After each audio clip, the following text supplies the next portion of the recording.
Hello Airsoft friends, and welcome to this video today, where today I'm going to be taking my first look at the Ares M45-S pistol. It's odd because it says pistol down here, but it's clearly not a pistol. It's a pistol caliber SMG. It's made by Ares, it's advanced, it's quality, and its precision. But is it really? We're going to take a little look at it inside the box and see if it does live up to the box things that it says on the box. But before that, if you're not subscribed, hit that big old subscribe button, and thank you to all of my patrons for supporting the channel month after month. You guys are keeping the lights on, and I really appreciate each and every one of you. You're beautiful. Now this is kind of like somewhere in between like pistols and SMGs, as you can kind of guess. Quite handily, it does come with two different size magazines as well, a shorty one and a longy one, and you can also get drum mags for them as well. So depending on how many BBs you want to throw down range to shoot at people in a very safe airsoft way, because YouTube, remember, this is a toy, these are toys, these are all toy things that we're looking at right now, they're toys. Depending on how many of those you want to shoot in a very fun, nice and safe way at each other, you can pretty much do exactly that. If you want the more realistic low cap,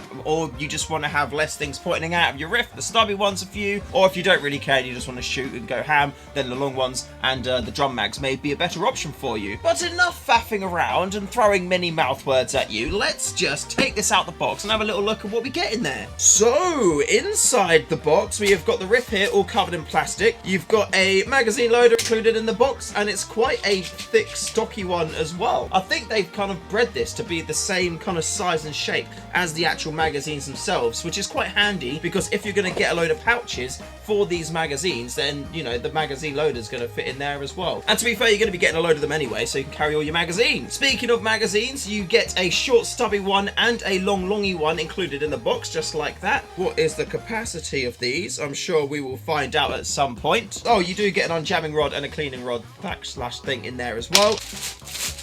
There it is. It's got a Velcro strap at the back for some reason. Why does it have a Velcro strap here at the back? Oh my god. Oh my god. That works. Is that why? Or is it so you can put something in there? Like a can of Coke or something? When they chronoed it, it came in at 0.76 joules, so it is a little bit on the low side. I'd imagine most of that is attributed to the stubby barrel that this has inside. Of course, because it is a smaller SMG type jobbo, the barrel starts here, so you're only going to have about, you know, 125, 140 mil worth of barrel inside that, which doesn't give the BB a lot of time to accelerate with all of the air coming in behind it. If you wanted to get the FPS up on this, the best thing I would recommend would be to put a longer barrel in there. However, I expect that the cylinder is going to be vented, so you don't have like it's not like over capacity tuned for the barrel. I'm going to unvelcro that for now so I can get my arm back. Is that why it's there? Let me know in the comments if that's why it's there. It does feel like that would be the case, and you know, that way as well you can kind of just run around and not drop it because it's attached to you. I need two. I should have got two. The fire selector is a little bit on the stiff side, but that will definitely smooth up through use. I actually like them a little bit stiffer when I get them, so then they kind of like, you know, ease into the playstyle. When you get a super floppy loose fire selector, ugh, horrible. Nobody likes that. Feel like I'm like a cyborg built with guns. I'm like attached to it now. It's a part of me. If I let go, it stays there, so I can still use it. That's so weird. This on its own though is actually really light. It's full polymer, so that means it's made of plastic everywhere, although the handguard, I believe, is metal. It looks metal, it feels metal, so it is nice and lightweight. Even though the stock's got all of this like Velcro strap and stuff on it, it's still really comfortable to shoulder, which feels nice. You get iron sights on there too, and then little flippy ones. That's very similar to MP7 iron sights that you get. You got the low profile ones, which is the more kind of, I guess, pistol style iron sight, and then you can flip them up so you got your little towers there, and then it's more the more the rifle style type of iron sight. Let's chuck the big mag in first and see what we're dealing with. That looks quite nice. Standard kind of SMG setup there. That looks nice and nifty. And then what's it like? What's the magazine release like? Yeah, magazine release works all right. Does that catch back? The dust cover does not catch when you pull that back there. Sometimes on these rifts, you can pull that back. The dust cover will still stay open, so you can adjust your hop, and then you press the little slide release here, and then it goes forward. Well, that's not too bad. You can still kind of like pull it back and then adjust your hop like this, and it's still pretty comfortable, to be fair. This is the little one.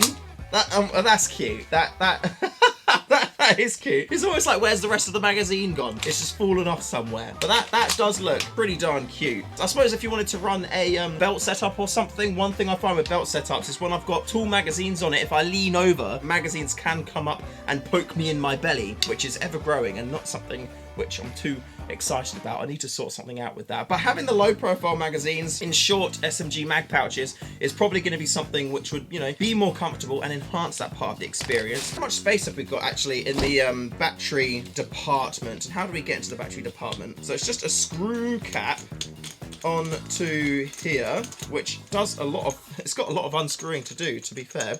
And there we have our tube. So the tube does go up until here, right until the end of the buffer, so you have got the rest of this plus whatever you've got in here to attach your batteries. But it does look like this has a little end cap as well, which comes off too, and it does. So I suppose if you have got a longer battery, you can put this on there and leave the end of it off so your battery can stick out the back to give it the extra space. Not the most ideal.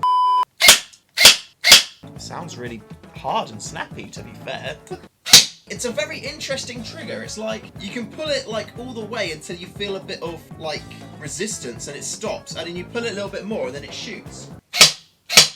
Joulage though, I'm higher than their tests apparently. This is saying I'm coming out at about 0.9 joules. So I'm a little bit higher than what they actually said on the go. What did they say on there? 0.76. So yeah, I'm actually 0.14 joules higher than what they tested it at, which is good. I wouldn't use little mags. The capacity isn't that great. That is really loud. Like that is really, really, really loud. So again, 0.9 joules on that one there. And the RPS was 15.6, which to be fair, is pretty good. I'd be happy with that. Running around with that, shooting 15.5 BBs per second. It's a fairly cost-effective riff as well. And I think this is actually a pretty good option for you if you were going to start playing Airsoft, just because it's small, it's light, you can get a drum mag for it quite easily. You've got a lot of choice in terms of whereabouts you're going to mount it there on the stock. And this Velcro bit at the top, again, I'm not too sure exactly what it's for. It may be for mounting on your arm like I showed you, or it may be for, like, you know, putting a bottle of BBs or something in there. You could put a snack, you could put a drink in there. I wouldn't recommend putting a bottle of gas, but if you wanted to, you could put a bottle of gas in there. It sounds loud, it's snappy, and you know what? The rate of fire, I'd say, is pretty good for it. The trigger is unlike anything I've felt before. It literally is, you kind of like, you can push it to there, and at this point, there's like resistance. But all of this, it won't fire. It's only when you get here and then you pull it a little bit more. See if you can hear this. The good thing with that is you can hold it on that point and just like have a very small trigger movement and be able to fire semi really quick. This 15.6 RPS, by the way, rounds per second, that was on an 11.1 volt Li-ion battery. So if you get this and run it with like a 7.4 volt LiPo, you will probably have different mileage. You'll probably be looking at 12 rounds per second in that case. So if you do buy one and you're like, hey, why isn't mine as fast as his? Don't worry, your riff is fine. It's just because I was using a different type of battery. Speaking of batteries, this is a terrible segue, but if you haven't subscribed yet, click the subscribe button. You've made it to the end of the video.